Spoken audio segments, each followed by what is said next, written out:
area of Fort Lauderdale, which is in Broward County. And I want to tell you, the curfew here, because of these rising waters, because of the rain, has been extended now to 10 a.m. The streets are completely empty. No first responders out there. They're actually taking a pause. They may not necessarily be answering 911 emergency calls and going out because they have this curfew. They want people to stay inside and stay safe. Thankfully, the wind has died down here. And what's interesting about this is that we are no longer in the eye of the storm, but this is a community that prepared for the eye of the storm. And so what we're seeing here is waves of high wind and rain and then calm.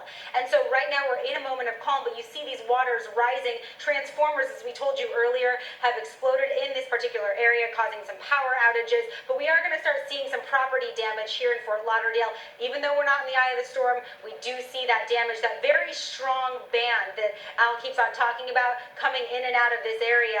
It's definitely going to be wreaking some havoc. We've seen some down trees, and now, of course, this water coming up. So, guys, we continue to monitor the situation here, but over 100,000 people in Broward County already going powerless. Okay, Joe Kent, she's in southeastern Florida. Racing, they're seeing what's coming. They've got a little bit more time here because we're farther north. Before, Al, you get in the forecast, I think we should put in perspective some of what you've been seeing this morning. You saw that video of the storm chasers fighting the wind. Very dramatic. If there's probably any benefit to that to our audience, it's to remind people what this is all about, these kinds of winds. What might that do to a home? Add in the flood, the surge as well. I want folks to know, without getting into a big discussion about what we're doing, we are not out here to be reckless. We're here to get home at the end of all this. These guys have been doing this. I know Justin and Simon for years. They are professionals. They've been doing this. We took a lot. We have people here, a whole phalanx of folks, and took a lot of time to find a safe haven. We have fallback positions. And so we don't want people going out. It's not a case of do as I say, not as I do. Yeah, but when you look at that, though, think about buildings that aren't structurally sound. Yeah. This is very, very dangerous stuff. And again, that may be the most benefit of seeing that, but we would not recommend that.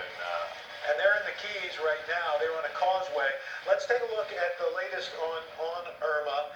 And it is a Category 4 storm. And in fact, it's going through the Keys even as we speak. We're watching this start to develop. It's moving north-northwest at 8 miles per hour. It's 20 miles east-southeast of Key West, Florida, with 130-mile-per-hour winds.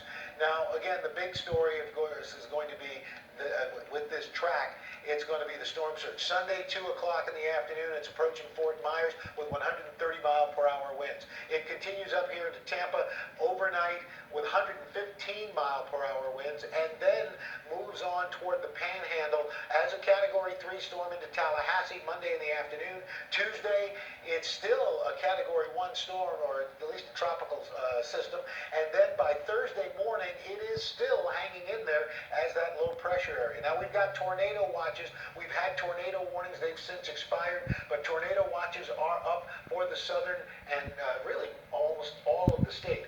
Surge warnings. This is the big issue that we're talking about. Besides the winds, we've got to worry about flooding due to surges. The southwest Florida area, Tampa, all the way down to Marco Island and Chincolassi, you can see we've got upwards of 9 feet or more. Sanibel, Fort Miles, Punta Gorda.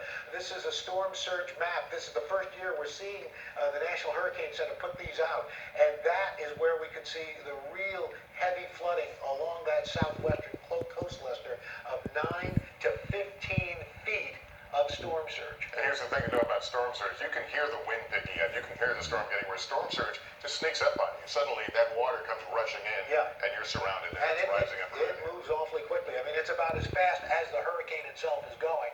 And in this case, it's 8 miles per hour. All right, let's go back to Savannah and Matt in the studio. All right.